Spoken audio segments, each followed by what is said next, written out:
올해 여름은 좀 더 긴 것 같지요. 이번 주간만 좀 잘 견디시면 다음 주부터는 좀 시원해지지 않겠나 그렇게 생각이 듭니다. 자, 20과를 공부할 차례입니다. 여러분 제목 한번 읽어보실까요? 넘치게 하시는 하나님. 지난주에 성경 공부를 못했는데요.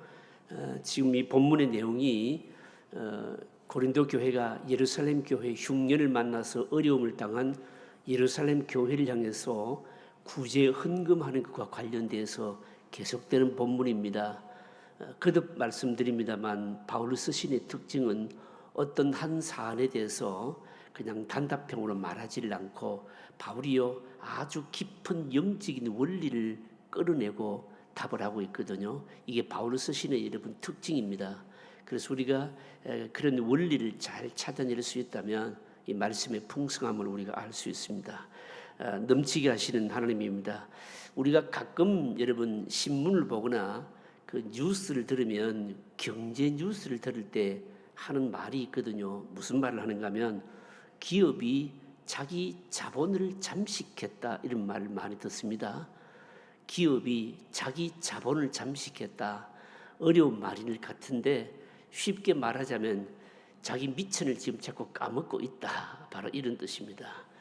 기업은 여러분 어떻게 하든지 이윤을 많이 남겨서 뭘 해야 될까요? 자산을 어떻게 해야 될까요? 늘려가야 되겠죠.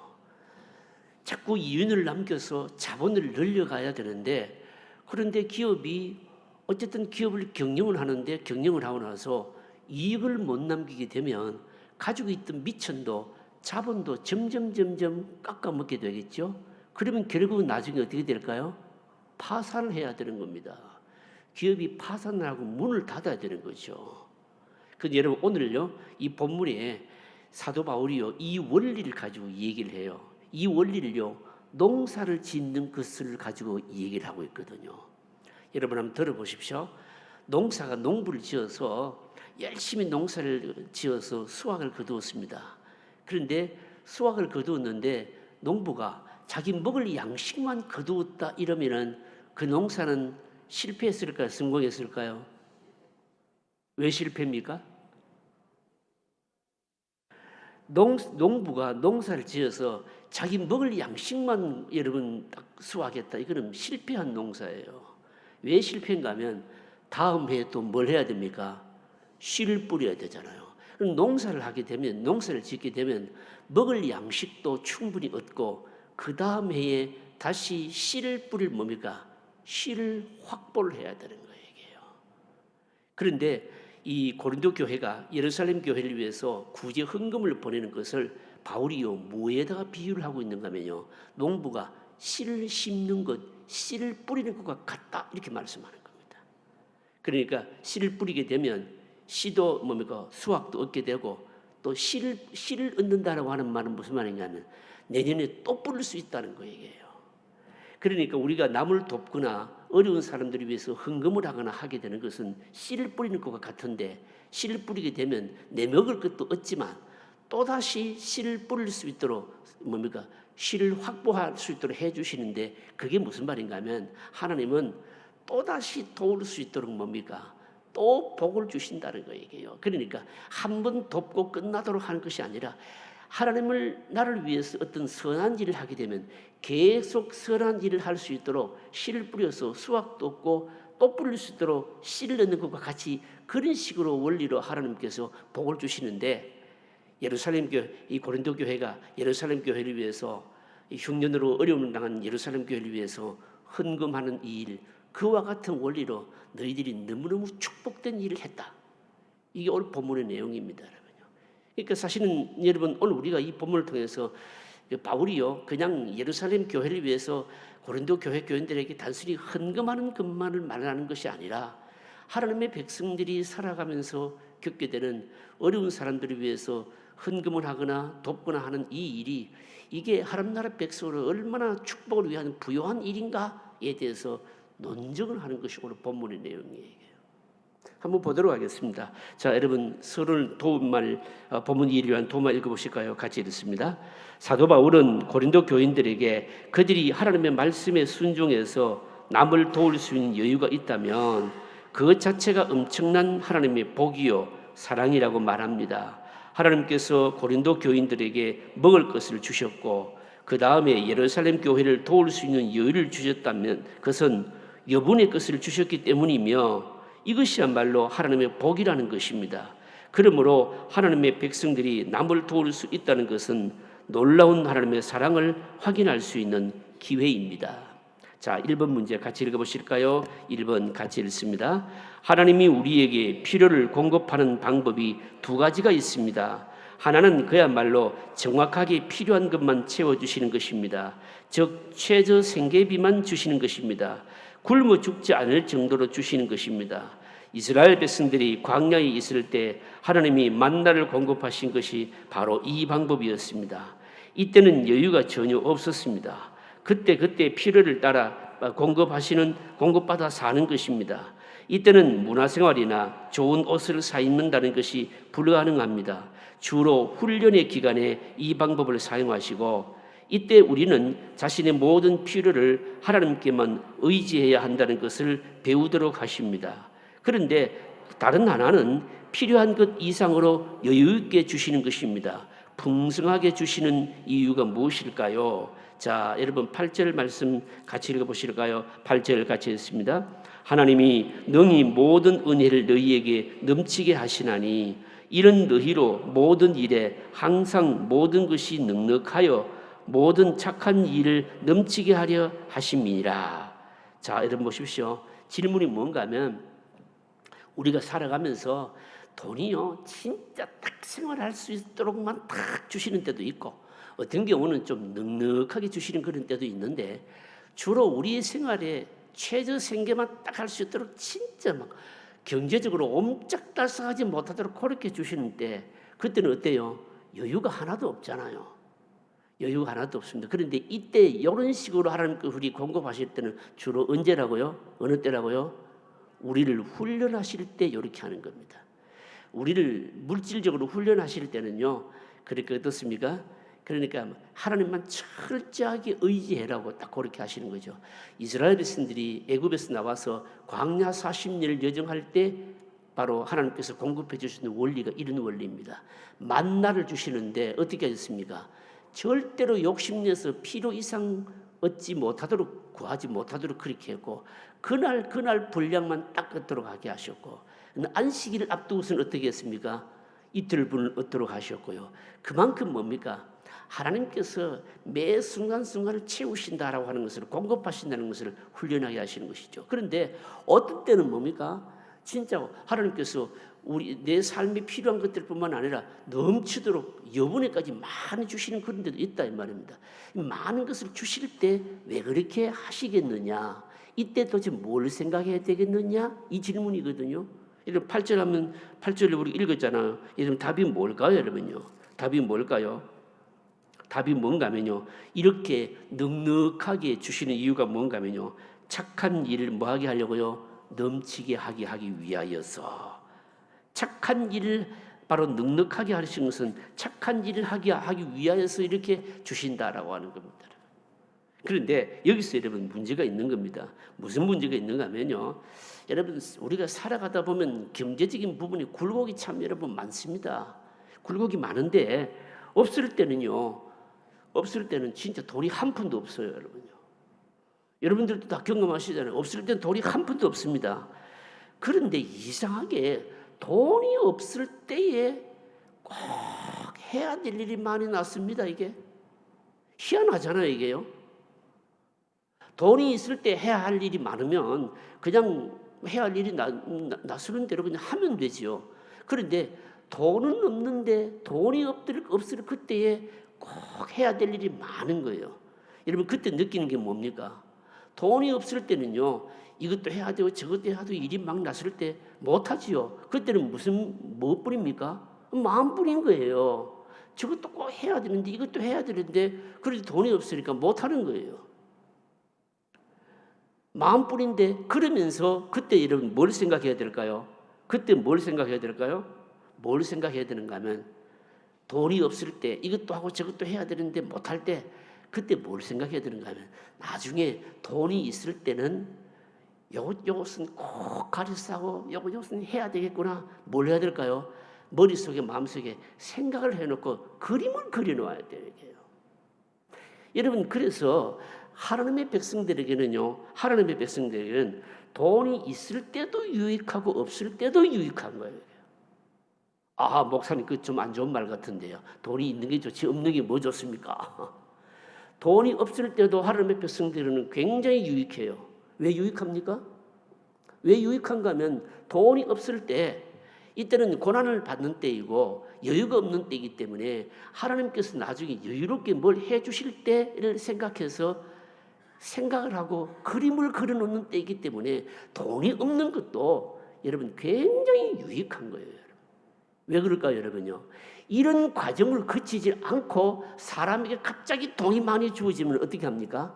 이 돈을 어디다 써야 될 줄을 모르는 거예요. 돈을 감추기에 바쁜 거예요. 그 돈을 가지고 뭡니까? 돈을 또 더 벌려고 욕심을 내지요. 그래서 돈이 없을 때는요, 뭘 생각해 놔야 되는가 하면, 아, 돈이 있을 때 꼭 이 남을 위한 선한 일이거나 헌금이거나 남을 돕거나 이런 것들은 뭡니까? 마음속에 늘 생각을 해 놓는 거예요, 여러분요. 그래서 돈이 없는 때도 굉장히 유익한 거예요. 그런 과정이 없이 나중에 돈이 있으면요, 그 돈 가지고 좋은 곳에 쓰느냐, 착한 일을 하는데 선한 일을 쓰느냐, 못한다는 거죠, 여러분요. 여러분, 그래서 하나님의 백성들은 돈이 없는 것도 굉장히 유익해요, 여러분요.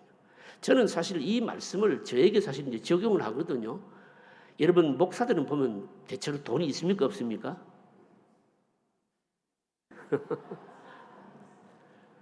돈이 없을 뿐만 아니라 살아오면서 사실은 훈련을 많이 받는다고, 사실은 물질에 관한 훈련들을요 엄청나게 받거든요, 여러분요.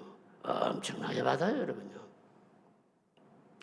제가요 부산에서 결혼을 해가지고 집사람하고 이제 신대원 이제 졸업을 앞두고 공부를 또 하려고 이제 서울로 이사를 갔는데, 이 돈이 없어가지고 서울에, 여러분 부산에는 그런 집 없어요.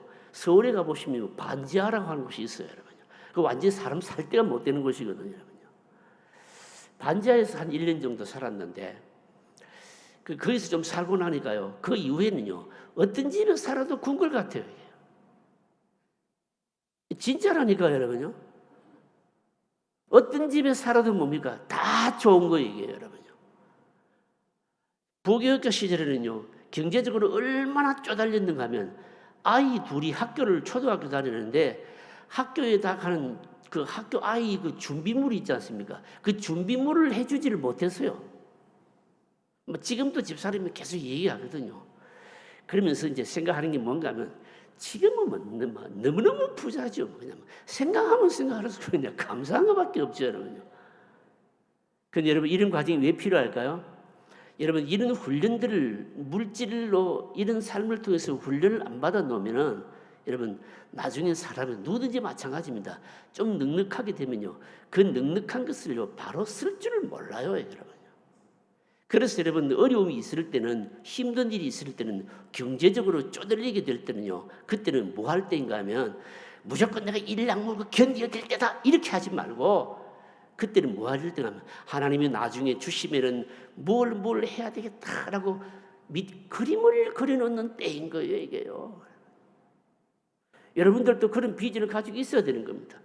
지금 돈이 없으면요, 하나님께서 나중에 돈을 많이 주시면은 어디 참 하나님께서 기뻐하시는 선한 일에 사용해야지라고 그림을 그려놓아야 나중에 돈이 있을 때 그걸 쓰지, 안 그러면요 돈이 있어도 착한 일을 하는데 선한 일을 쓸 수 있을 것 같지만 안 쓰는 거예요, 이게.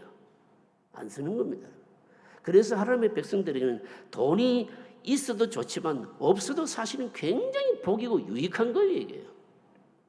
여러분 생각해 보세요. 재수생이요, 여러분 1년 2년 더 공부해가지고 대학 가잖아요. 재수할 때 무슨 마음을 먹습니까? 남들보다 1년 2년 더 공부해서 대학 들어가니 한번 두고 봐라. 내가 대학만 들어가면 술이나 실컷 퍼먹고 막 그냥 실컷 놀아야지, 이런 마음으로 공부하면 안 되잖아요. 무슨 마음을 가지고 공부해야 됩니까? 남보다 1년 2년 더 공부하고 대학 들어가니까 내가 대학 들어가게 되면 어떤 식으로 더 공부를 하고 어떤 식으로 미래를 위해서 노력해야 되겠다, 이 제수를 할 때 힘들 때 말입니다. 이 밑그림을 잘 그려놓아야 돼요. 밑그림을 잘 그리는 그 사람은 뭡니까? 진짜 나중에 진짜 훌륭한 사람이 될 수 있는 거예요. 이게. 여러분 마찬가지입니다. 여러분요. 혼기를 놓친 노총각이 노처녀가 여러분 늘 생각해야 될 게 뭘까요? 여러분요. 자꾸만 내가 왜 결혼을 못하냐 이렇게 한탄만 할 게 아니고 하나님께서 정말 좋은 배필을 주셨을 때 그때 멋진 가정을 이루어서 하나님께 영광을 돌려야 되겠다. 그림을 그려놓아야 되는 거예요. 이게요. 여러분 하나님의 백성들의 삶이 여러분 다 마찬가지입니다. 여러분요. 어려움을 주시는 것은요 다 이유가 있는 겁니다. 어려움도 여러분 복이고요. 어려움을 주시는 그 자체도 하나님의 뜻이 있는 거예요.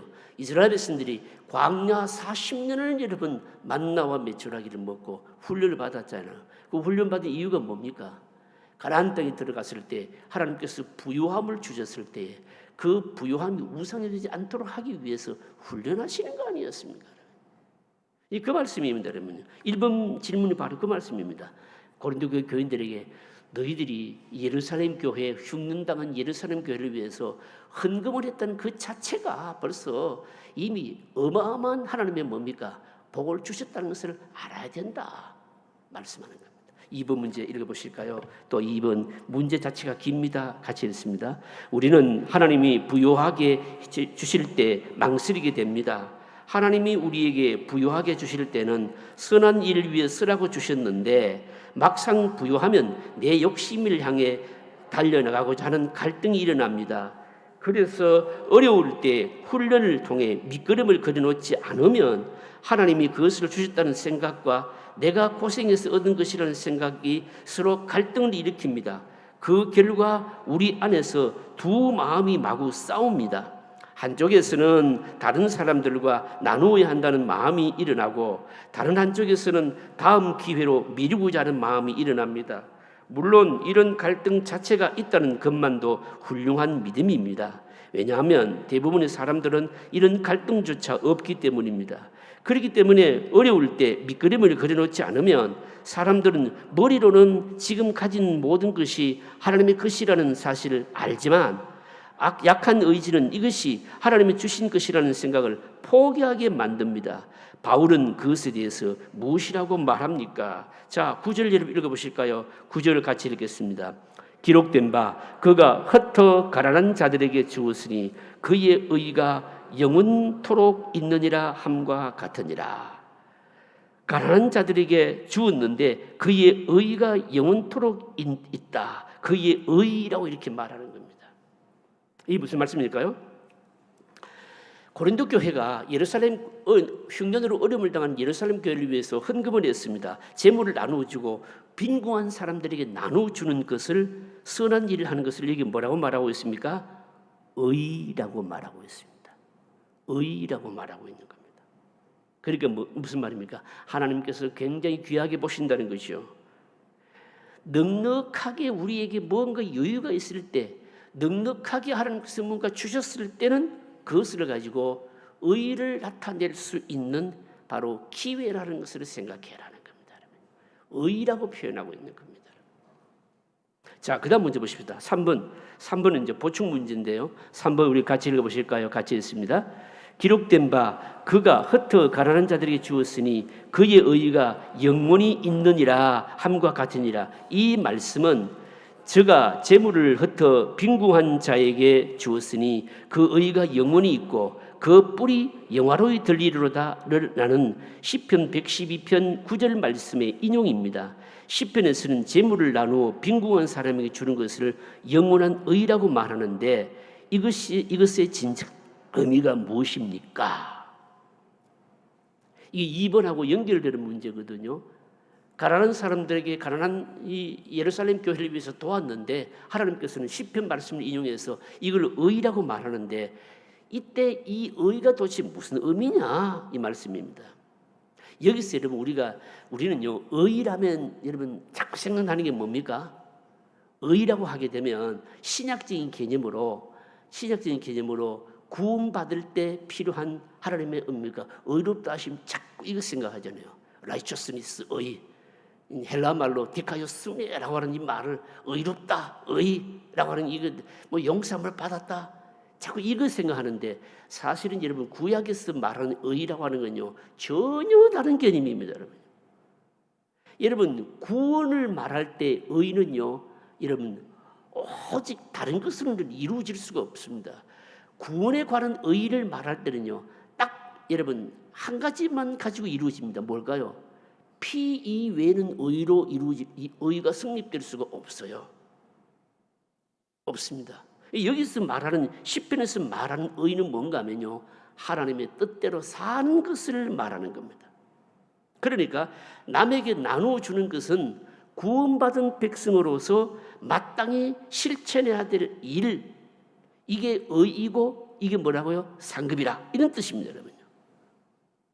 그러니까 우리의 삶을 통해서 남을, 다른 사람을 복되게 하는 것, 이게 뭔가 하면 구약적인 개념의 의입니다, 여러분요. 이거는 중요하기 때문에, 교리적으로 중요하기 때문에 다시 한번 여러분 기억해 놓으실 필요가 있습니다. 이 구약적인 의는 하나님의 백성들의 이 마땅한 그 삶을 통해서 하나님의 백성들이 마땅한 삶을 살게 되면요, 반드시 열매가 나타나게 돼 있고, 열매가 나타나게 되면 다른 사람에게 유익을 주고 기쁨을 주고 복되게 하고 반드시 그렇습니다. 근데 그걸 뭐라고 말하냐면 의라고 말하는 겁니다.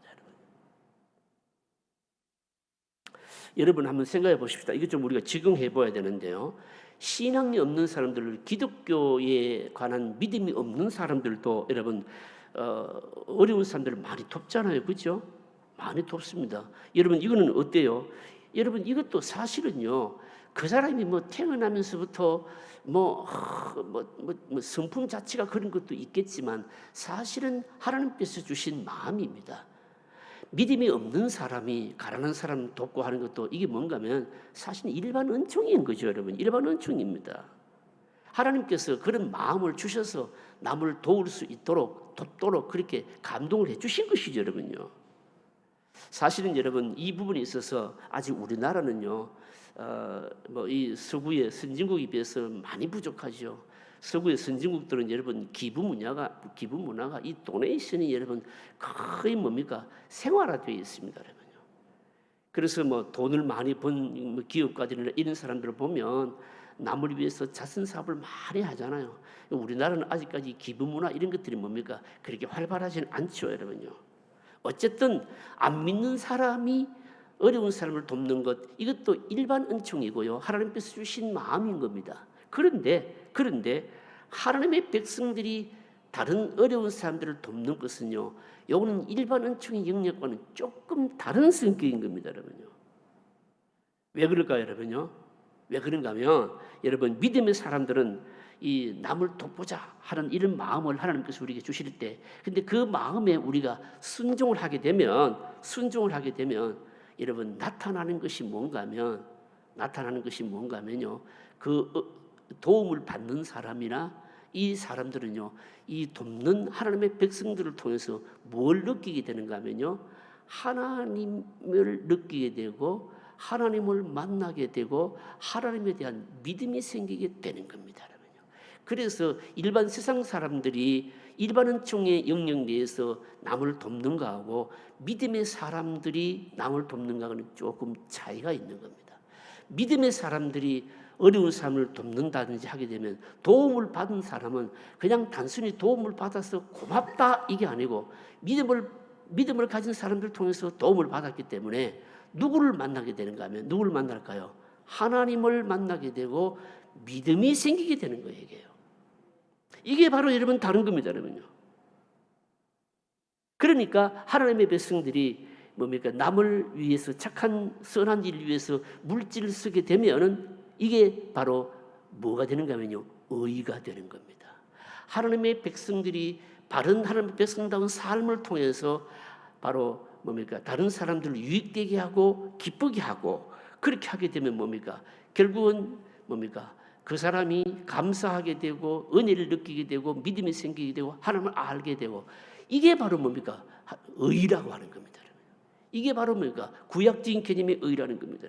그러니까 고린도 교회 교인들이 예루살렘 교회를 위한 헌금에 이 일에 동참을 했으니까 어마어마한 뭡니까? 의를 이루게 되었고 너희들이 복을 받았고 복받을 일을 했다 이렇게 되는 겁니다. 여러분, 그래서 우리는 사실은 여러분 우리가 예수님 안 믿는 사람들과 똑같이 같은 입장에서 세상 사람들을 위해서도 다른 사람들을 위해서도 선을 베풀어야 되지만 특별히 하나님의 백성으로서 선을 베푸는 것은요, 이것은 하나님을 나타내는 일이기 때문에 대단히 여러분 소중하고 귀중한 일인 겁니다. 그 다음 문제 한번 읽어보실까요? 몇 번 할 차례죠? 4번 같이 읽으실까요? 같이 읽습니다. 주위에 도움을 필요로 하는 분들이 많이 있는데 이들은 주로 어떤 사람들이며 어떻게 분별할 것인가 하는 것이 문제가 됩니다. 몇몇 경우를 생각해 볼 수가 있습니다. 다음의 경우를 통해 정리할 것이 무엇인지 나눠봅시다. 여러분, 이 4번 질문은요, 질문의 의도를 여러분들이 조금 아셔야 됩니다. 이렇게 뭡니까? 하나님의 백성들이 어려운 사람들을 돕는 일에 헌금을 하고 이것은 의를 이루는 것이고 마땅한 하나님의 백성의 삶을 실천함으로 다른 사람에게 기쁨을 주고 하나님을 드러내는 것이기 때문에 어마어마한 상급이 있다. 그런데 그렇다고 해서 여러분 우리가 돕는 것도요 상당히 지혜롭게 도와야 되는 거예요. 이게요, 여러분요. 왜 지혜롭게 도와야 될까요, 여러분요? 왜 지혜롭게 도와야 되느냐면 여러분 돕는 것도 잘못되면요 엉터리로 도울 일도 많이 생기게 되는 겁니다, 여러분요. 저도요 이런 경우에 하도 많이 속아가지고 많이 속고 나니까 이제는 뭡니까 조금 이제 뭡니까 좀 지혜가 많이 생긴 거예요. 제가 앞에 교회에 있을 때요 어떤 사람이 뭐 목사에게 도움 달라고 오는 사람들이 뭐 한둘이겠습니까, 여러분요. 근데 집에 사택에까지 와서 도와달라는 사람들이 사실 잘 없어요. 근데 간혹 있어요.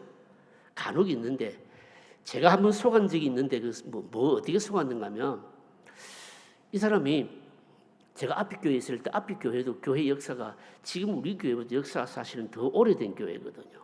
오래된 교회인데 제가 앞에 교회에서 12년간을 사역하다가 이제 우리 교회에 왔는데 아마 담임되고 아마 한 중간쯤 됐을 겁니다. 한 5년이나 지났을까, 한 6, 7년이 됐을까요? 왔는데 어떤 분이 이제 찾아왔어요. 찾아왔는데 뭐라고 하면 찾아왔는가 하면 과거에 그 우리 교회에 열심히 신앙생활을 했던 분이라는 거예요. 그러면서 자기가 사실은 미국에 이민을 가서 오랫동안 살게 됐는데 그래서 뭐 어떻게 어렵게 됐다고 하면서 이제 그 미국에서 그 소셜 시큐리티 있지 않습니까? 그 사회 보장하는 그 증도 이렇게 가지고 오고 이렇게 하면서 그래서 자기가 어렵게 됐는데 하여튼 여러 사정을 얘기하면서 또 우리 지금 앞에 있던 교회 또 옛날 교회 얘기도 또 막 좀 어디서 들었는지 뭐 비슷하게 저는 몰라요, 그거는요. 모르는데 자기가 쭉 얘기하고 이렇게 하는 경우도 있고요. 그래서 이제 뭐 어쨌든 도와달라는 겁니다. 그래서 도와달라고 하는데 그때 하여튼 10몇만을 제가 도와줬어요.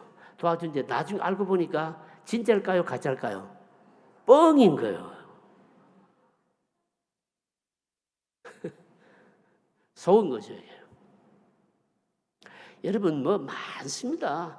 제가 우리 교회에 부임하고 나서도요 어떤 청년이요 예배 주일 낮 예배 마치고 나서 내 방에 와가지고 말입니다 도와달라 그러는데 어떻게 해서 도와달라 그러냐면 제가 앞에 있던 교회에 있다 온 줄 알고 자기가 앞에 있던 교회에 어느 집사님의 아들이라는 거예요. 나는 사실 그 집사님 아들 사실은 모르거든요. 이게요.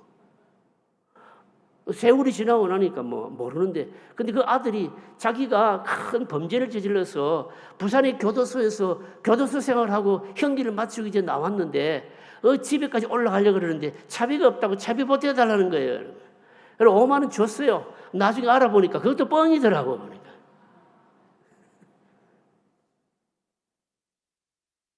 이 4번 문제가 뭔가 하면 우리가 여러분 우리 앞에서 물질을 사용하는 부분에 대해서 공부를 하지 않았습니까?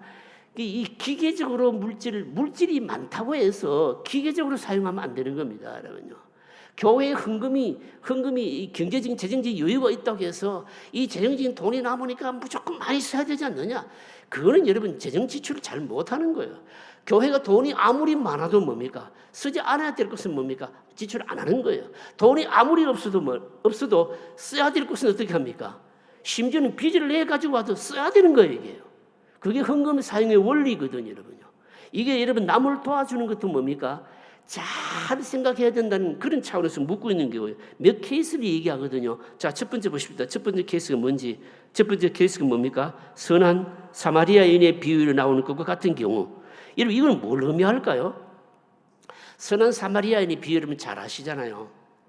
어떤 사람이 뭡니까? 어떤 사람이 뭡니까? 유대로 내려가는 길에, 여리고로 내려가는 길에 강도를 만나지 않습니까? 그런데 모든 사람들이 다 외면해 버리는 겁니다. 근데 그 외면하지 않고 돌본 사람이 누굽니까? 사마리아 사람인 겁니다. 근데 사실은 여러분 그 어려움을 강도 만난 사람이 누구인가 하면 유대인이거든요. 여러분. 유대인인데 사마리아 사람하고 유대인하고 원래 상종할까요, 안 할까요? 상종도 안 하잖아요. 상종도 안 하는 정도가 아니고 뭡니까? 아예 적대시하는 그런 관계거든요. 자기 말은 어떻게 보면 사마리아 여인과 이 강도 만난 사람과는 전혀 상관이 없는 사람일 정도가 아니라 상종도 안 하고 적대시하는 사람입니다. 그런데도 불구하고 아무도 그 강도 만난 자를 아무도 도와주지를 않은 거예요. 그 사람은 죽어가고 있는데 이런 경우에 뭘 말씀하는 것일까요? 이런 경우에는 도와줘야 될 책임이 있다는 겁니다. 나하고 아무런 상관이 없는 사람이라 할지라도 아무도 돕지 않는다면 어떻게 해야 됩니까? 그때는 책임감을 느끼고 도와야 되는 케이스입니다. 여러분 이 경우 어떤 경우일까요? 여러분 보십시오. 북한에요. 이번에 막 수해를 크게 입었는데 도와줄까 이러니까 괜찮다 이러면서 자존심 지금 세우고 있잖아요. 세우고 있는데 그래도 민간단체들을 통해서 어떻게 합니까? 우리가 돕잖아요, 여러분. 식량도 보내고 다 보내거든요. 그게 왜 보낼까요, 여러분요? 이거는 인도적 차원인 거예요. 그 사람하고 아무런 상관이 없어요. 밉지요. 오히려 막. 그래도 말입니다. 굶어 죽어라 이렇게 하지 않고 굶어 죽으면 안 되잖아요. 나하고 아무런 상관이 없어도 아무도 돕지 않는다면 그 사람이 죽는 경우에는 그러면 상관이 없다 할지라도 뭡니까? 그때는 뭡니까? 책임감을 느끼고 도우는 거예요. 어떻게 보면 인도적 차원에서 돕는 모든 구호 활동이 다 이 케이스입니다, 여러분요. 이런 사마리아 사람이 이 강도 만난 유대인을 말합니까? 도운 거는 이 케이스죠. 만약에 우리가 이런 위치, 이런 입장에 처하게 된다면 우리도 그래 해야 되는 겁니다, 여러분. 그 다음에 두 번째가 어떤 경우입니까? 엘리야를 대접한 사르밧의 과부. 엘리야를 대접한 사르밧의 과부는 무슨 내용입니까? 열왕기상에 나오는 내용 아닙니까, 여러분? 사르밧 과부가요 얼마나 가난했으면 막 이제 먹을 것이 이제 다 바닥에 나가 없어서 조금 남은 그 가루를 가지고 마지막 떡을 해 먹고 어떻게 했습니까? 아들과 함께 죽으려고 했잖아요. 죽으려고 했는데 그런데 엘리야가 나타나서 어떻게 합니까? 떡을 만들어서 나에게 공개라는 거 아니에요, 이게요. 그래서 이 사르밧 과부가 어떻게 합니까? 공개하잖아요, 여러분. 사르밧 과부의 마음이 뭘까요? 사르밧 과부의 여러분 마음이 뭔가 하면 떡 한 개 먹음으로 앞으로 계속해서 자기 생명을 지탱하는 것도 아니고 한 개 더 먹거나 덜 먹거나 어떻습니까? 막 그게 그거고 그럴 바에는 어떻게 합니까? 이 어려운 사람이 도움을 요청했으니 돕자. 도운 거예요, 여러분요. 그런데 그 도움으로 인해 가지고 일어난 일이 뭡니까? 일어난 일이 뭔가 하면 그 과정에 하나님의 뭐가 일어났습니까? 구원이 일어나게 되었거든요. 이거는 뭔가 하면요. 아주 특이한 방식인데 하나님께서 자기 백성들을 택한 백성들을 구원이나 아니면 특별히 간섭하셔서 만나 주시려고 하실 때 이런 케이스로 이런 일이 발생할 때가 많이 있는 거죠, 이게요. 있는 거죠, 여러분. 여러분 이런 것들을 좀 분별할 필요가 있습니다, 여러분. 분별할 필요가 있습니다. 물론 나하고 상관없고 그냥 뭐 그렇지만 그럼에도 불구하고 하나님께서 특별히 어떤 승리를 이루시기 위해서 이런 도움의 손길을 요청하고 받고 하는 이런 관계를 통해서 찾아오실 때가 있어요, 여러분. 그 다음에 또 세 번째가 어떤 경우인가 하면 세 번째로만 보실까요? 세 번째 보십시다. 어떤 이야기를 듣고 마음속에 부담을 느끼는 경우. 이거는 뭘까요, 여러분요? 이거는요 여러분, 하나님의 성령께서 우리에게 감동을 주시고 어떤 선한 뜻을 보이실 때가 여러분 많습니다. 여러분요, 무슨 말인가 하면 이런 거 아니겠습니까? 어떤 사람의 사연을 듣습니다. 사연을 듣는데 여러 사람들이 다 듣습니다. 다 똑같이 듣는데 유독 어떤 사람이 뭡니까? 어떤 사연을 듣고서는 뭡니까? 거기에 막 굉장히 강한 부담감을 느끼는 거죠. 부담감을 느끼는 사람은 뭡니까? 하나님께서 그 사람에게 영적으로 뭡니까? 어떤 것을 감동을 주신 감동일 때가 많아요. 이게 여러분요, 많습니다. 물론 그런 얘기를 듣는 대상자는요, 뭐 나와 특별한 관계 있는 건 아니에요. 이게요. 여러분, 목회자들도 이런 경우 여러분 많이 있습니다. 많이 있습니다. 가장 최근의 일로는요, 이런 게 있어서 제게요, 어떤 외국에 있는 선교사님이 뭐 비자 문제를 해결하기 위해서, 경쟁하기 위해서 다시 한국에 와야 되는데 항공권을 구입해야 되는데 항공권을 구입할 돈이 없다고 도와달라는 겁니다. 듣고 넘길 수도 있겠죠, 그죠? 넘길 수도 있었고, 물론 그분이 뭐 저에게만 도움을 요청하지는 않았을 것이고 여러분들에게 뭐 도움을 요청하지 않았겠습니까? 그런데 만약에 이걸 들었던 사람들 중에 유독 누군가가 뭡니까? 누군가가 막 그걸 듣고서 부담을 느낀다면은 성령의 음성일 가능성이 많죠, 여러분요. 그럴 때는 어떻게 하면 좋을까요? 이것이 사실인지 아닌지를 잘 확인해서 내가 어마어마한 부담을 느낀다면 내가 할 수 있는 범위까지는 하는 것이 뭡니까? 좋은 거죠, 이게요. 좋은 겁니다. 그러니까 뭡니까?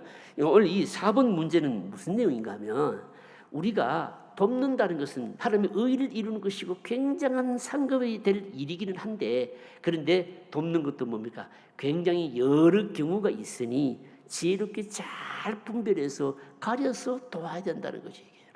여러분, 이해가 되십니까? 여러분들이 앞으로 좀 실제적으로 도움을 얻었으면 좋겠습니다. 자, 5번 문제 읽어보십시다. 5번 같이 읽겠습니다. 나누어주는 자에게 돌아오는 열매 내지는 복이 무엇입니까? 자, 10절 한번 읽어보실까요? 자, 10절 같이 읽겠습니다.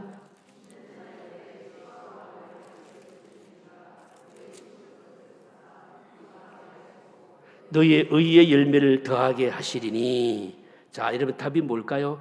나누어주는 자들에게 돌아오는 열매 내지는 복이 뭔가? 여러분, 심는 자에게 씨와 먹을 양식을 주시는 이가 너희 심을 것을 주사 풍성하게 하시고 너희 의의 열매를 더하게 하시니.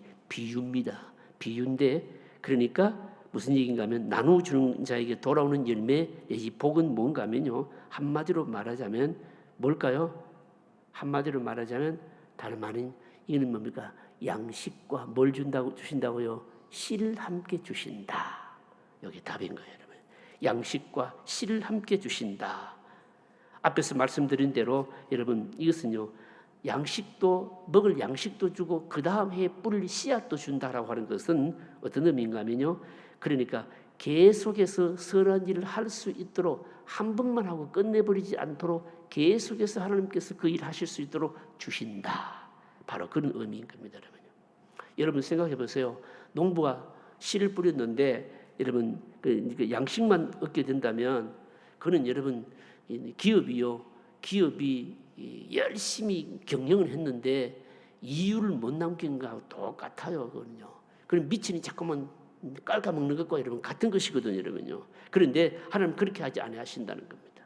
그러니까 사실은 이 남을 위해서 선한 일을 하는 것은 씨를 심는 것과 같은 겁니다, 여러분요.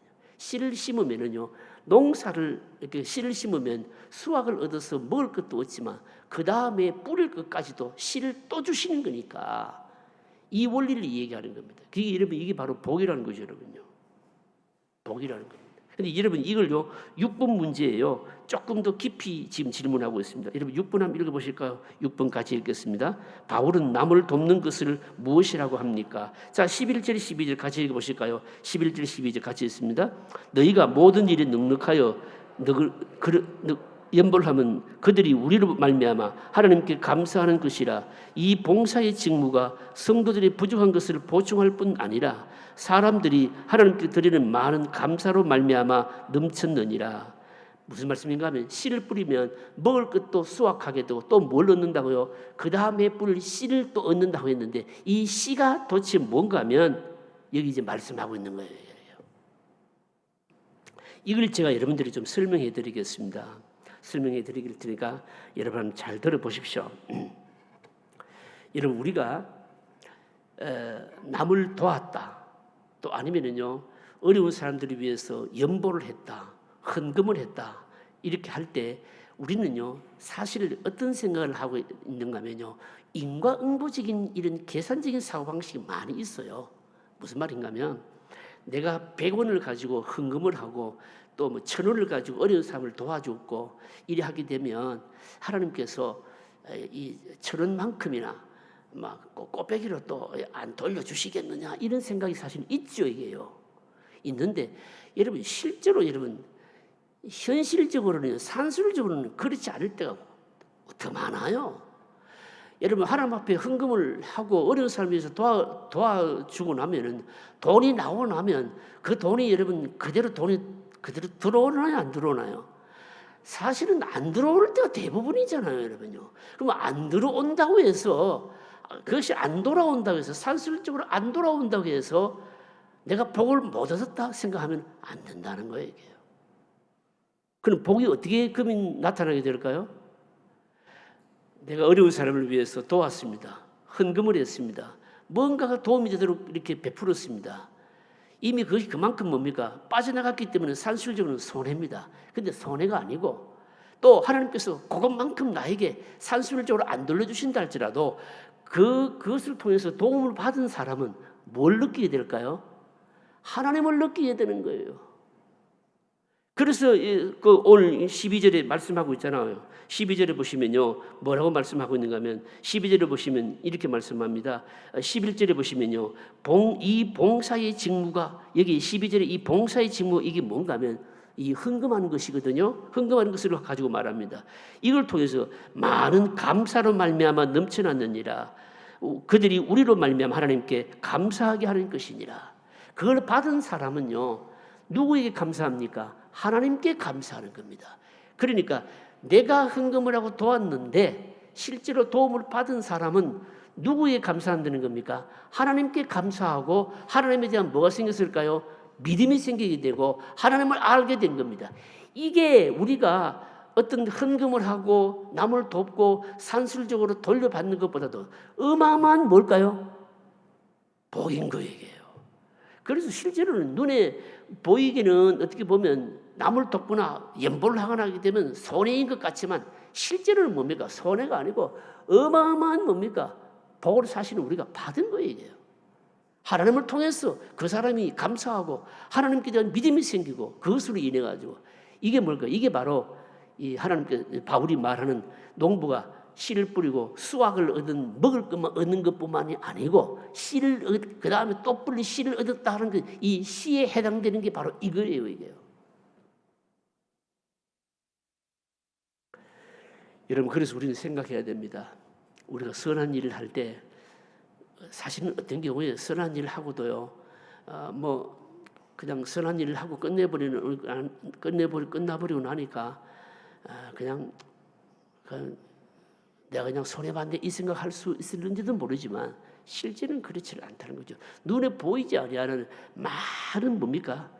열매가 씨가 뭡니까? 뿌려지게 된 겁니다. 그게 뭘까요? 하나님의 의이고 그리고 상급이라는 거죠. 그 다음 문제 읽어보십시다. 마지막 문제입니다. 7번 문제 같이 읽어보실까요? 같이 읽습니다.